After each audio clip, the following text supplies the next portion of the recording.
Hey ladies and gentlemen, it's Hebot here. I'm back with another video and I'm going to jump right into it. I'm not wasting no one's time.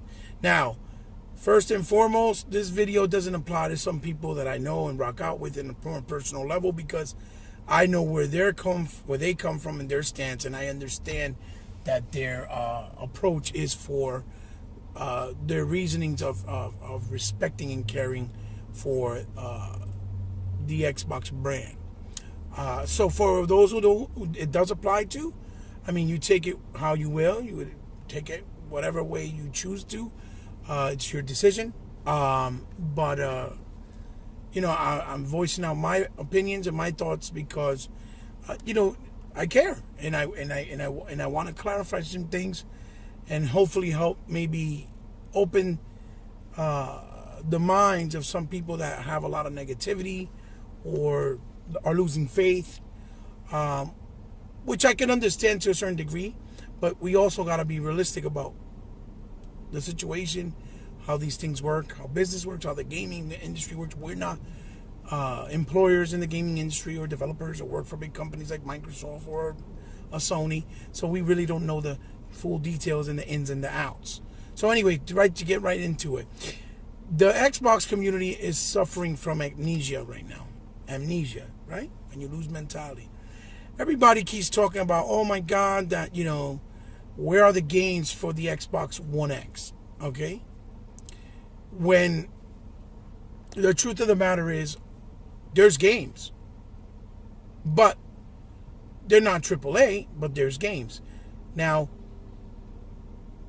why do I say they have amnesia? Well, let's go back. Let's retract a little bit here. Let's have some fun. First of all, when the Xbox One launched, it launched with the, at $500, right, with the Kinect, because the Kinect was one of the most successful peripherals of any peripheral in history of gaming that sold, right? Period. So Microsoft, when they added the Kinect, was a vision they did because of what was popular, with the Wii and the success they saw. So they wanted to kind of give their own version and tweak it up and make it a little better, which has been done before for many years from other companies like Sega and the Sega Dreamcast, Sega Master System, the Power Glove, even things like the toy iToy and the Sony side. But the point was they were trying to do a sophisticated, high-tech version of it, which was a very cool idea to begin with. It proved because over 12 million people bought it. Now, the new Kinect was supposed to be part of the experience of the console. It wasn't necessarily so that you would use the Kinect to play games with motion. It was mainly used as it was going to be a tool to help you with the experience, to make the experience more fluid, more simplistic for people that maybe couldn't always move around, or maybe are disabled, or older people that don't understand technology, or little kids that are not smart enough yet to understand technology. Okay? It was a vision to make the experience better, right? Now, mind you, the camera was a 1080p camera, so it captured stuff in high quality. It Skypes in high quality, and it took video captures at 720p, which was still pretty good. Okay? Now, Microsoft said they wanted to do some stuff like DRM or whatever for a lot of good reasons that a lot of people still didn't understand because they weren't ready for it. Maybe now things, since they've seen how it's gone on with this generation, it has changed, but Microsoft already saw this. They saw this transition was coming and it was changing. So, hold on. Sorry about that. I had to take a quick little pause. Okay, so like I was saying, Microsoft and their vision, people were not ready and stuff of that nature. Now, when the Kinect obviously came out, it was, like I said, meant to be a tool. So it wasn't that they were forcing you to have, games that you had to play, obviously, with the motion control. That was just a bonus that you could add to games. Like they were in the same way they implemented the tablet functionality with Dead Rising 3, right? And some cloud computing. Now, we all know that the PlayStation 4, when it came out and it started to sell, the whole reason for it to sell was because, one, it was a cheaper price, right? And two, because you had the media and everybody saying, oh, the games are running in lower resolution. Even places like IGN that lied because they were just talking out their ass, saying that Call of Duty Ghosts was 720p on one console and 1080p on the other console, and what they didn't know was that the patch wasn't even available yet on day one once the console released with the game, or the game released, that you had to download via PS4, right? So they got caught out there. Nobody seemed to remember that.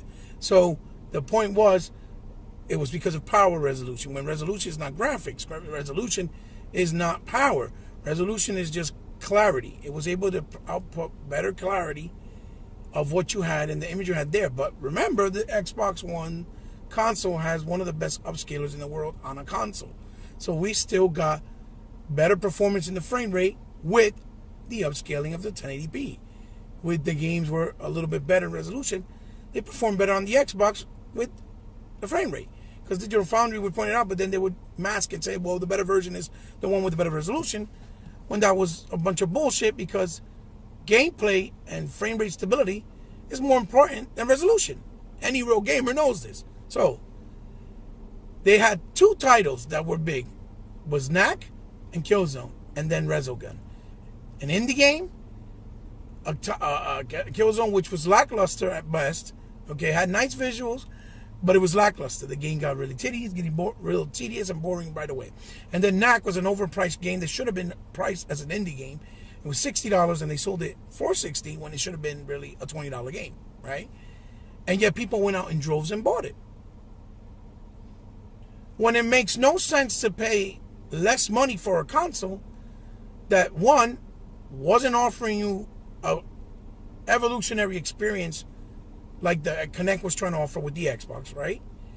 That had over 12 AAA titles and AA titles at launch, with a better online ecosystem because they had dedicated servers right from launch and they were free for everyone.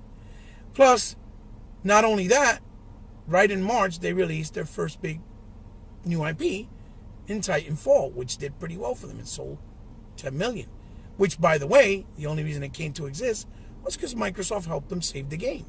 Same thing they did with Rise of the Tomb Raider. It wasn't Sony. It was Microsoft.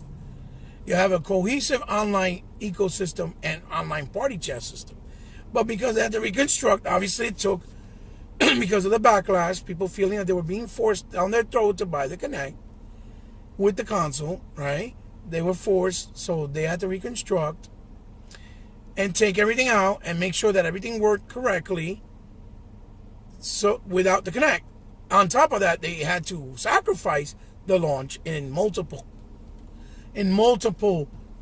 countries because they had to worry that the Kinect had the right language for every country, and they didn't have them ready.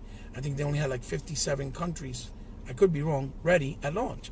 Meanwhile, Sony had a lot more, so they came out in other markets because they didn't have the Kinect. But the funny thing is, you had access to all your features on the Xbox with the Kinect. Everything the console did, you had access to it, right?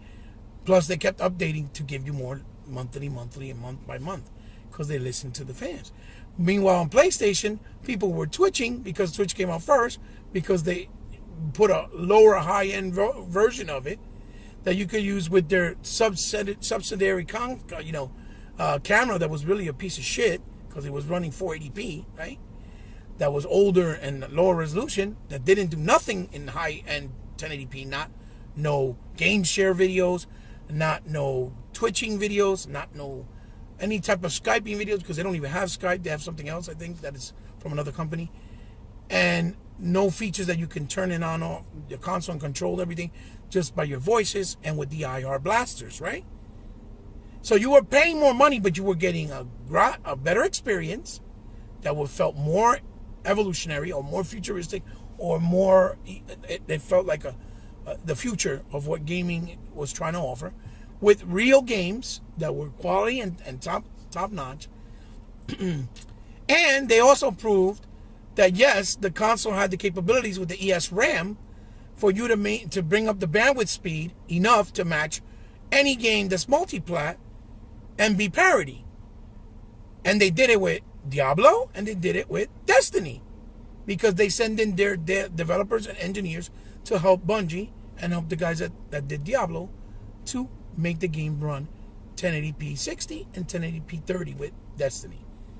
So that talk about, oh no, that the games are better, that you can't do it on the Xbox, but you can do it on PlayStation, is completely wrong. Yes, you were able to do it on Xbox. The difference was developers had to put a little more time and dedication with the development to learn the ESRAM and utilize it and actually work with it to bring it up to snuff with the differences in the bandwidth speed.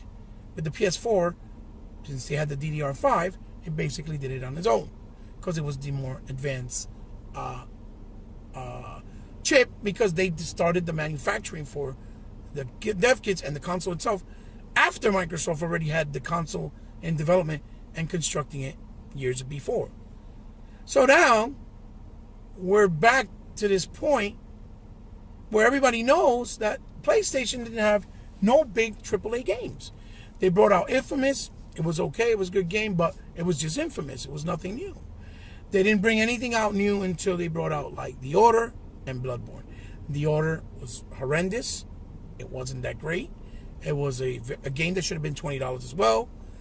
Drive Club came out. Nothing worked. The demo they promised, nothing worked. The online was garbage. Then The Order came out, Bloodborne, and the only reason Bloodborne did well was because everybody was still on the hype of Dark Souls 2 on the Xbox 360, because it got kind of popular, and still then it's a niche type of title. Not everybody likes it. So it sold about 1 million, maybe 2, close to 3 to them at this point. Not taking into factor that the game dropped to $20 really fast, and that also is why people bought more copies, right? Not only that, not to mention that on Xbox, most people buy games digitally. On PS4, they really don't all buy digitally. They buy more physical, because that's why they brought out a lot of games like the indie games like Resogun, or like, something small like, the other one that they had that looked like Metal Slug. Oh my God, I forgot the name of it. Out in physical form, because they had no games to fill up the shelves in their GameStops and Best Buys and Target that were actual real physical copies of games to fill up the shelves. So they had to reside to make physical copies and help these developers bring out physical copies to fill up their shelves, right? To mask and give the illusion that they had all these games, when Microsoft had games on the indie market, but they weren't putting them on physical form. They were just there in the store, right? So now people are complaining after last year when the PS4 Pro came out, and to that point only Uncharted 4 and now Horizon Zero Dawn has done well for Sony as far as sales with their intellectual properties, which is what intellectual property means. It means IPs, right?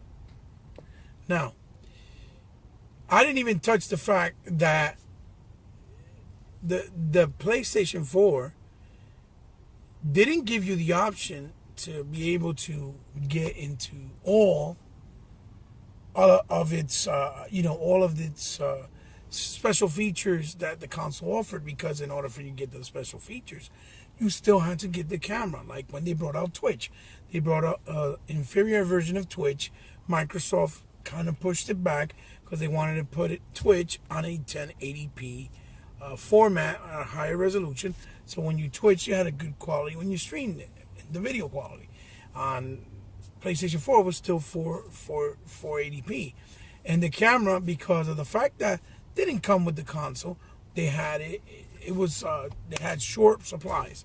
So a lot of places sold the camera for $70, and some places even sold it for $80. So you couldn't get the feature of Twitch in its full potential unless you bought the camera. Or if you wanted to record something on Share Factory or anything like that with their video uploads, you couldn't do it because you don't have a camera. So, in theory, okay, you got the console for $100 cheaper, but if you have to pay the $70 or $80 to get the other features with the camera, you really only paid $30 more for the Xbox One, right?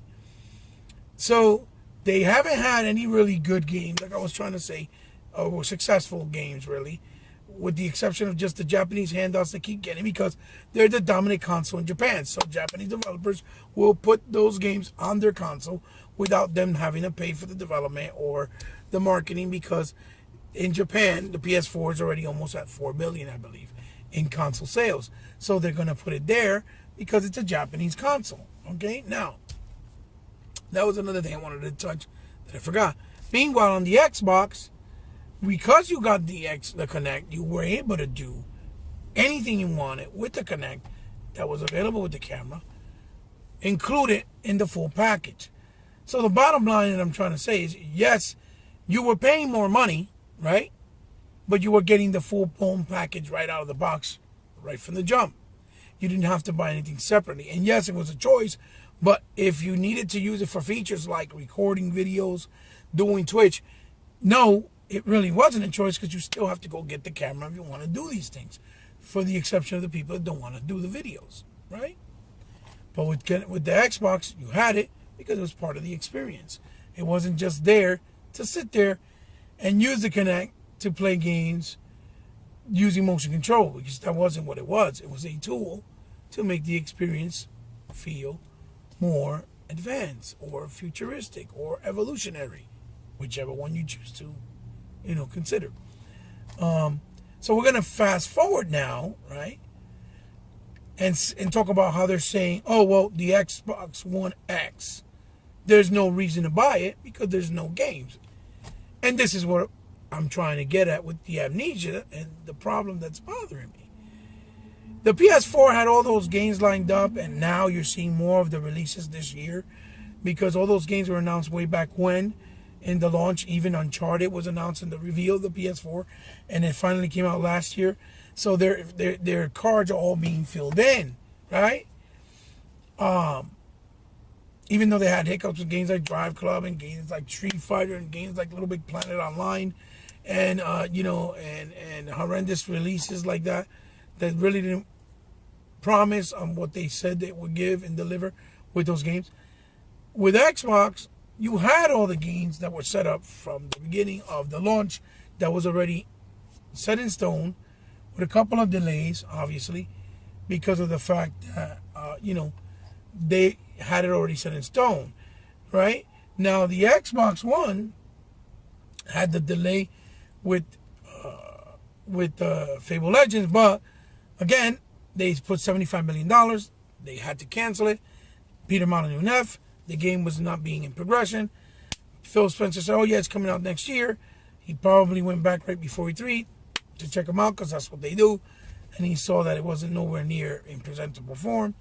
And he told them, so when y'all going to finish it? And they said, I don't know. We don't know if it's going to be able to be coming out this year like we originally planned.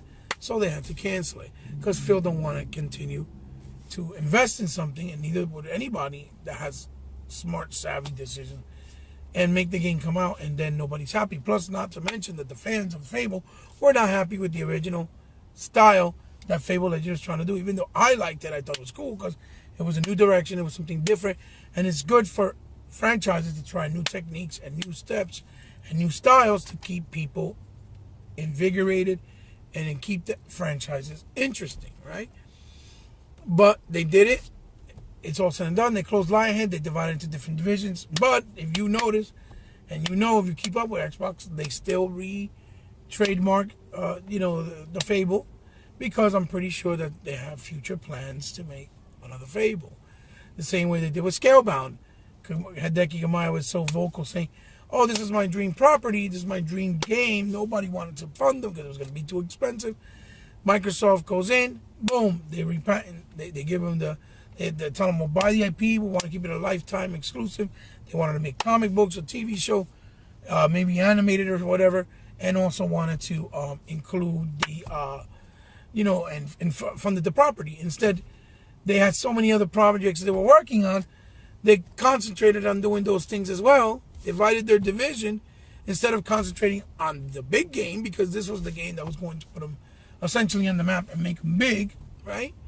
And make them, more recognized, even though people know who they are, because they make really good games, especially action games in the action genre.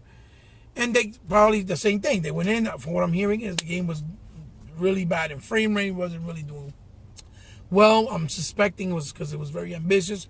They had to take more time, and it wasn't going to come out to maybe 2019 for what was said behind closed doors from people that know people within Xbox that I talk to, or that know somebody that talks to them.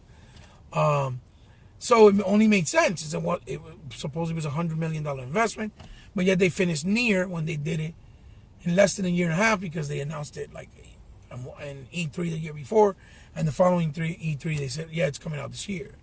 Okay, and nobody critiqued it and cried about it or criticized it. So yeah, there have been some shitty moments, and there have been some things that suck, like Phantom Dust. That's why they gave us the free one, to bring awareness, to try to see if maybe they can make a better Phantom Dust in the future, and make a new next gen version. So they gave out the original for free because they were doing that, and that wasn't looking too good. You know what I'm saying? Because then if they bring it out, the game sucks. People say, oh, Microsoft makes stupid, corny, quality games, when that's not the truth, right? And they're being very transparent. Meanwhile, Sony hasn't been transparent at all, right? They keep telling people, oh, yeah, soon, next year, soon. And nobody questions them. Everybody, their fans, are the first ones to be like, well, they pushed it back because they wanted to make the game better for us, and we trust in them. It's all right. Sony can do it. Not a problem. Even though you saw the results with The Last Guardian, because the Pro came out, and the Pro had nothing at launch. Nothing. Not one thing. The only thing they barely even had any games trying to use any type of Pro advantages for the enhancements at all. The only games that really saw any type of results, I believe, for what I understand, were the VR games, which proves the whole intention of the Pro from the very beginning was more than likely for the VR, right? And the Pro only had Last Guardian, which that game took 9 years, came out. The game wasn't really that great. Same thing, like they masked the whole Neo situation, where Neo was in development for almost 10 years and nobody gave two fucks.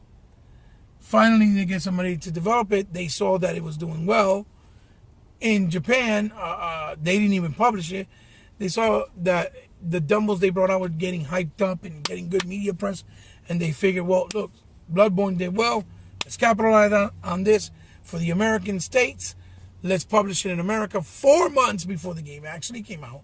And then the people looked at it like, oh no, they helped them with the game, when they really didn't. They just published it here in the US at last minute because they knew it was going to do fairly decent. Okay? And the Pro came out, like I said, with no games, and people bought it. Or people were like, it's okay, it's not a problem. And it was $400 when you could get an actual Slim for $250 at the time with Uncharted, right? So now we're going to fast forward again, and now we're this year in 2017. The X is coming out, right? And people are claiming, oh, X has no games. Well, how don't they have games? They have the 3 years that they had games that were AAA quality right from the launch. They added the inclusion of 360 games, which I know everybody that owned a 360 did not get a chance to play every 360 game. So that gives you an incentive to go back and revisit all these games that you might not have played, regardless whether it's new gen or not. And you don't have to pay extra money for it if you still already own it, and go back and play it from your back catalog. Because a good game is a good game. Doesn't matter if it has new graphics or not. If it's good, it's good. If it's dated looking, the graphic, it doesn't matter. It's still going to be a good game and a good experience. So that gives you an incentive. Then they also announced that they're going to give you OG Xbox, right? OG Xbox. So that's going to give you another incentive for people that never even owned the OG. Because a lot of PlayStation fans at that time, from back in the day, didn't even own an OG. And they had to go back and buy one and recollect look for some of the games just so they can play them. Now this gives you another option. Plus, if my mind served me correctly, this year we had games like Halo Wars 2, Candleman, Voodoo Vince, Phantom Dust. Now we had Tacoma, Cuphead, Super Lucky Tales, Forza 7, and PUBG, right? That were exclusive, that you could only play on that platform, right? Plus we had games like Ghost of a Tale, that's in the preview program. Games like The Culling, games like Conan, games like Path of Exile. All these games are only playable right now, right? And even are to until just recently on the Xbox One console. So for all those so-called PlayStation fans that try to say, oh, there's no reason for me to even buy one because I was waiting for the X and I was going to get Crackdown. Now they pushed it back. Now I have no reason. That's a sack of horse shit, because if the Xbox One, you never bought it, you more than anybody, and those guys have more than enough reason and more incentive to buy the X, because you're going to benefit even more, because not only are you going to play the releases from this year, the preview stuff that's from PC and that's coming out, like Path of Exile and PUBG, the exclusive that came out this year, whether they were bigger or smaller, the backwards compatible, and the launch games ever since, or all the games since launch, you got all the opportunity and chance to play all those games that you can't play on PS4 or the Nintendo Switch. Yeah, you can play maybe some of them on the PC, but Halo 5, you can't play it on the PC because that's a mode. You have to still play the game on the console. Even something like Forza Apex, that's just a demo, really, is what it feels like. The full game is on the Xbox console. Although Forza 7 is coming out, I believe, for both consoles, both Xbox One and PC this time around for the first time. Like I said, or if I didn't mention it, I'm reiterating it or trying to say it so you guys cover all my bases.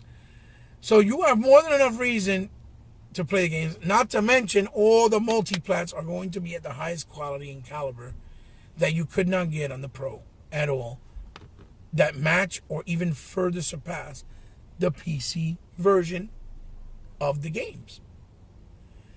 So, how is that not a reason to go out and buy a console? For you guys, you have more than enough reason. For the guys who already invested, like myself and many others, it's less reason, but now we have the exclusives of this year and the indies and the multiplats and the backwards compat that still benefit from the X with the super sampling. Because it's not just some bullshit upgrade, right? That only helps the VR, like in the case of the PS4 Pro. So the other stupid rambling that's going on, that how would they let the Age of Empire stay exclusive, but yet they want to put all our exclusives on PC, is also pretty stupid, because Path of Exile is a game that uses a lot of the keyboard and mouse type of functionalities. So unless you're using a controller like the Elite, or unless Microsoft's put mouse and keyboard implementation into the console, which I don't think it's nowhere near done yet, it's not going to be an easy transition. They got to do it where that, it's going to take time. That's why Microsoft's helping them with the console version, and that's why they're helping them with the version of PC as well, according to Mike Ybarra. So those games, right, are also niche, because it's a RTS. You saw how Halo Wars didn't really do well, Halo Wars 2, but it had to stay on console because it has lore that connect with the Halo games that already are on the console. So it makes sense for them to put it on as well. And Halo Wars 2 was a good game. It did fairly well in sales, maybe 1 million, right? Which is not too bad, because that's what the first one did. But they also gave you the first one remastered and touched it up for free. But Halo makes sense. Something like Age of Empire is really big on PC. It don't really make sense for you to put that on the console, because it's a more PC derivative game, right? So maybe when they put the mouse and keyboard, they'll put it in later on. That's a possibility. But for now, it's not really a loss. But we're still getting PC stuff, like I said, like Conan, Culling, Path of Exile, and PUBG, and even Black Desert. If these games are supposedly only PC exclusive, and now the only place you're going to be able to play them on a console is on the Xbox One. So even if they're timed exclusive, it's still available on the Xbox One only for now. And not to mention, they'll be the best running versions because they're using the Xbox One's capabilities, hardware, enhancements, because of the power or the super sampling.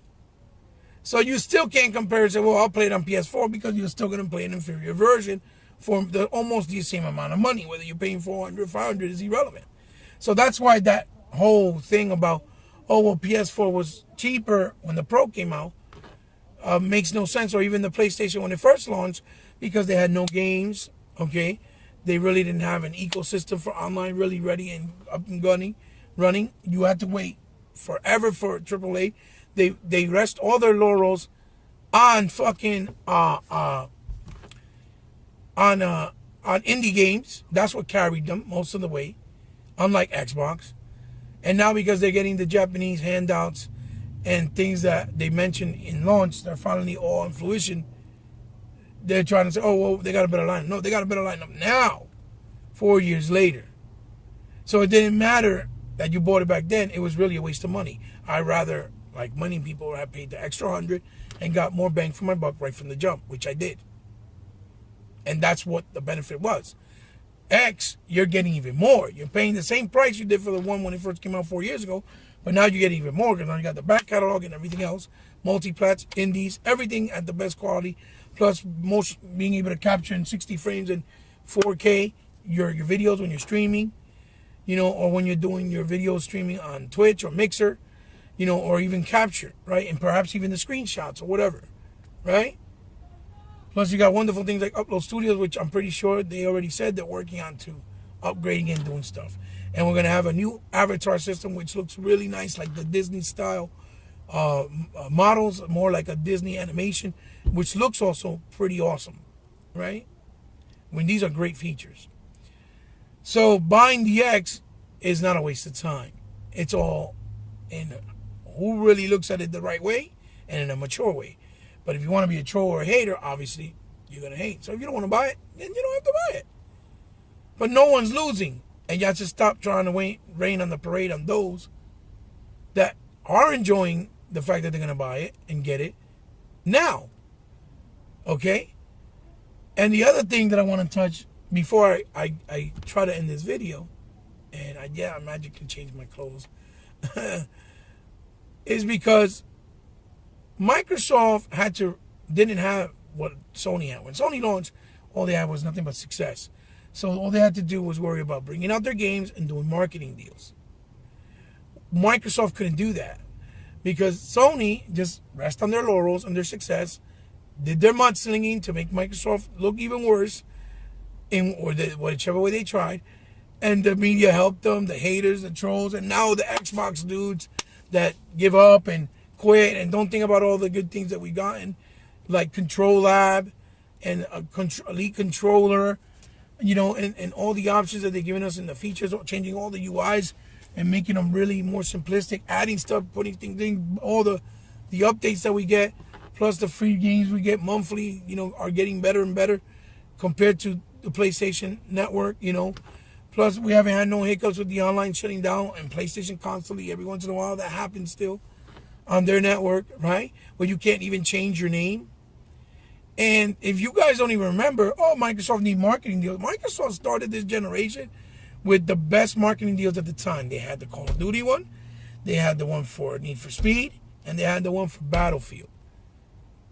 And that still did not mean shit. So that shit about, the best multi-platform that had the marketing deals when PlayStation launched was bullshit. Because they did it. They have, I think, was that Assassin's Creed one that looked almost like a PS3 game still. And I think they had something else. I forgot. I know they had something else, but it was something minute. Because they didn't have no games, right? And then Microsoft had it for 2 years, as a matter of fact, because they had the Call of Duty Advanced Warfare, which they did the custom console for, which is another thing. And that's another thing, Microsoft. The custom consoles don't even match compared to the Microsoft one. Because that Minecraft console looks sick. I know it's a lot of money, and I agree, but I understand why it's a lot of money, because it's a real custom console with lighting, special effects, sounds, really well thought out. The shell is even transparent in some areas, and it comes with the game, and I believe both controllers. If I'm not, forgive me for that, but it's an amazing, and it's gonna sell because Minecraft is big, especially with the kids and the community.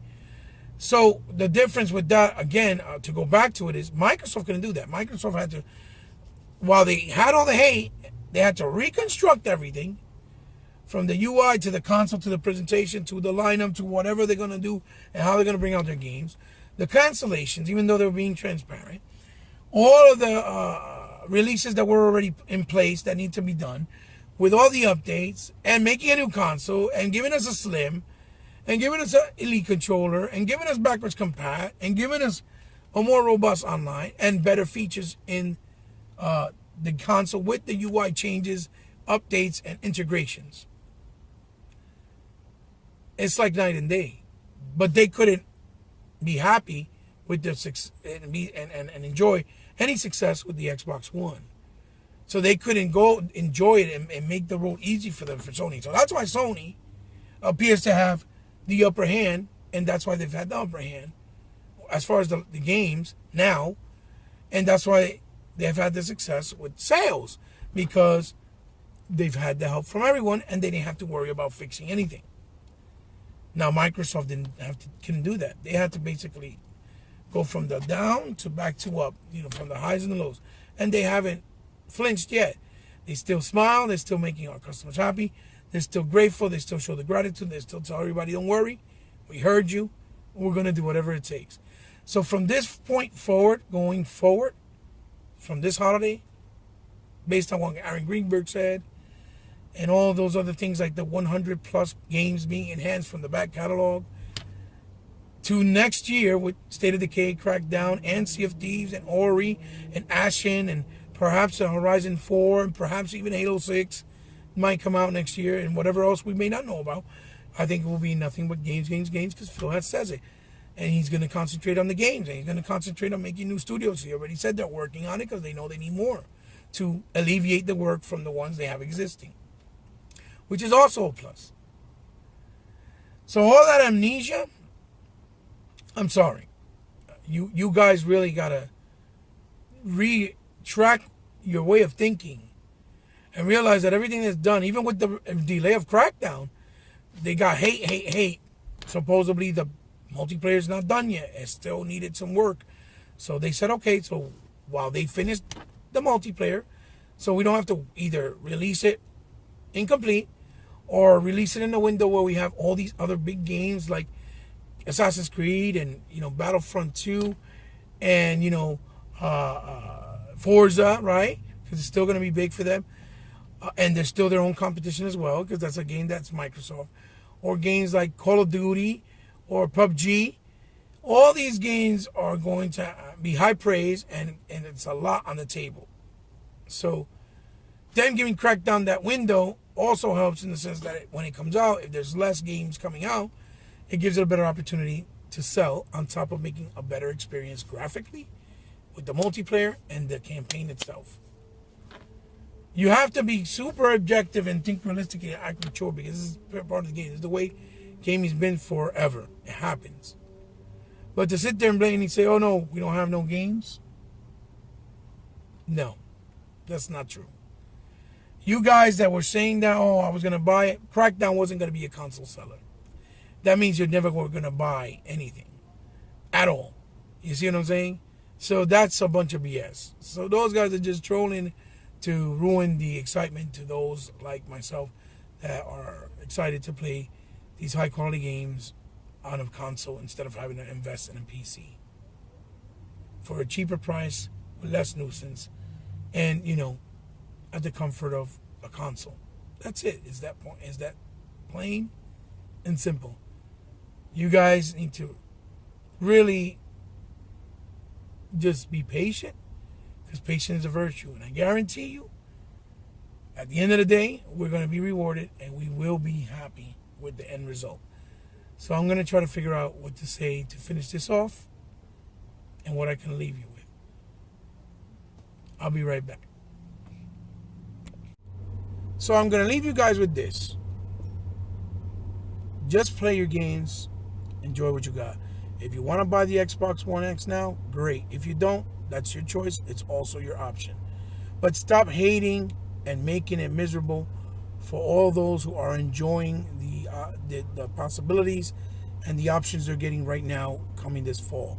Whether they're big AAAs or not that many or a lot or a little is not the point. There are options. There's more diversity and variety on the Xbox, because we got Japanese games as well.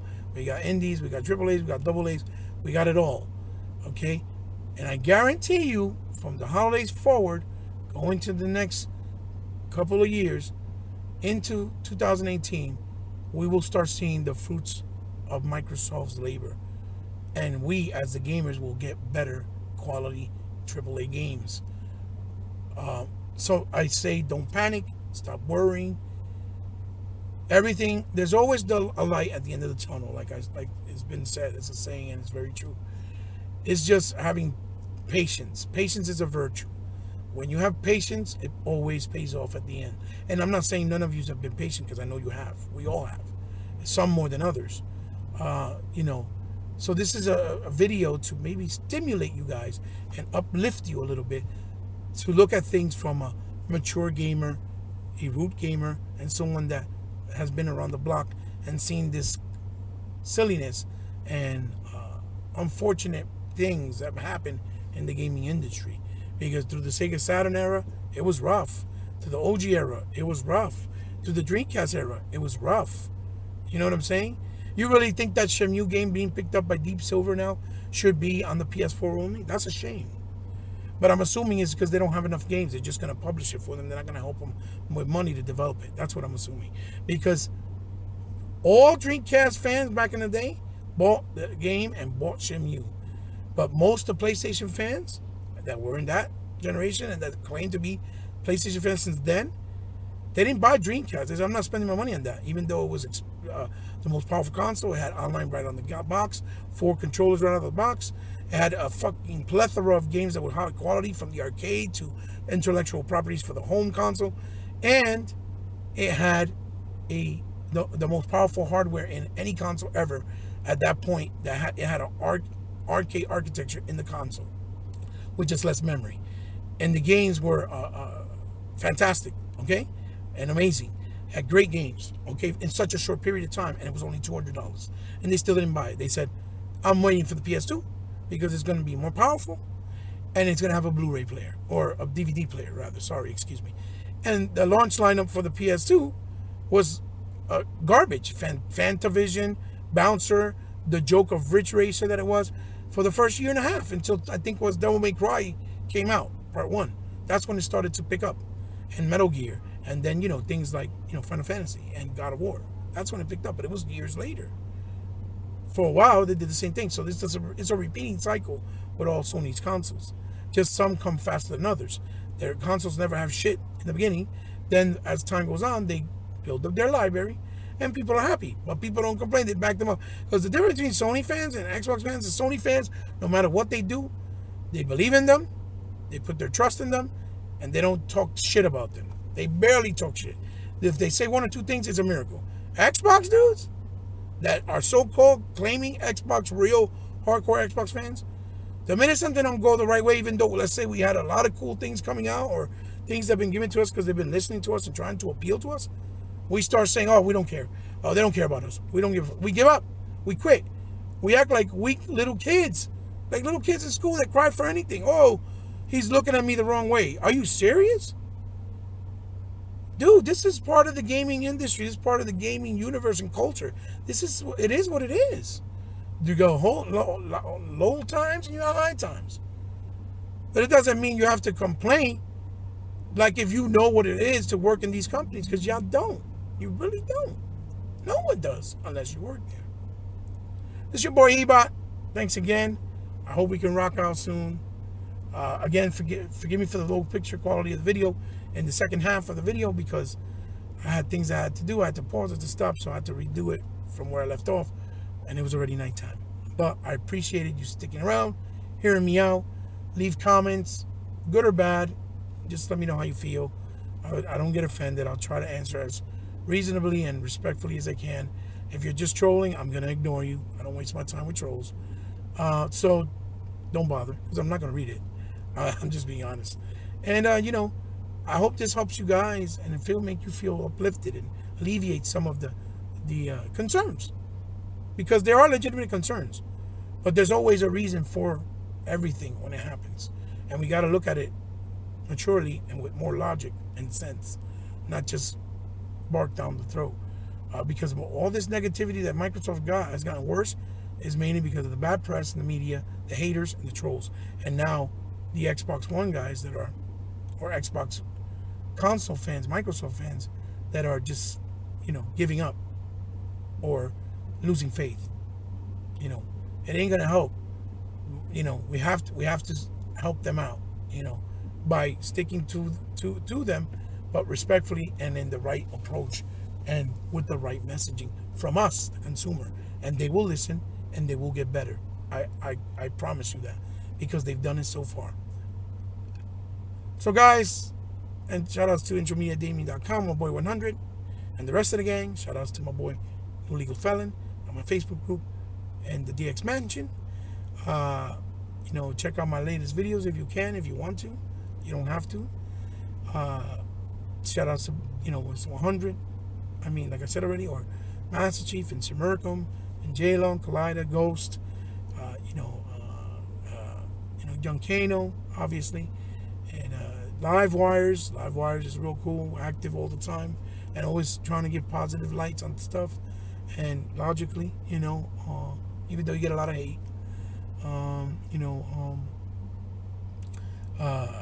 Kenny Thomas, Take It Forever, E-Rock, obviously my brother from way back that we never got to meet, but E-Rock is my man, and I love him very much. He has a big heart and he means well. Don't judge him, because he really does care for the brand since day one, and he's been very vocal. And people like Big Kahuna, Tuckmaster, and it's such a long list. I want to remember everybody. Andrew McKee, my boys from Stick Figure from the Xbox Down Under. He's been, those guys are great, delightful to hang out with, and in the Xbox community, they're very positive, and Big K, Big Kahuna, I don't know if I mentioned him, but if I didn't, I'll mention him again. The Welch Gamer, Microbox of X, Dealer Gaming, all these guys, they're great guys, even Next Gen and Crap and Mooch, all those guys are great guys. They just don't affiliate with the smaller people too much, but it's because they have to deal with a lot of nuisance and people that are kind of sick in the head, take this way too serious and way out of context, so it's understandable. So guys, leave a comment, like, share, comment, and subscribe. And remember, if you subscribe to my channel, I'm very grateful, because I know you don't have to. But if you do, you become part of my family. Xbox for life, like a sickness that can be cured. That's my saying. That's my slogan. Don't be triggered. It's just games, people. Keep it gaming. Love you guys. Peace.